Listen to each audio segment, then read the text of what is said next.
Köprülü tanıtınesi, Boruker, Ceroker, Berişen, Akgönül insan, Kayrat Salmakev nazarınızda.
Саламатсыздарбы, курмандуу бешиңиздер менен ардактуу бүгүнкү кечтин колдоочулары, көрмандары, таланттуулардын ээлери.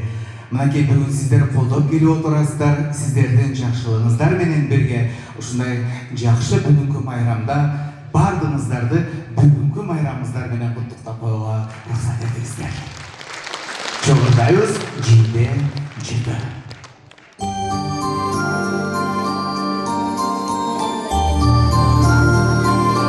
subscribe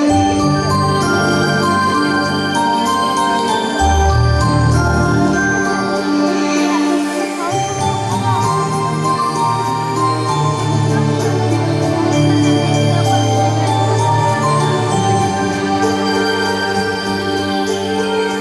Gõ để không bỏ lỡ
Şam komandası.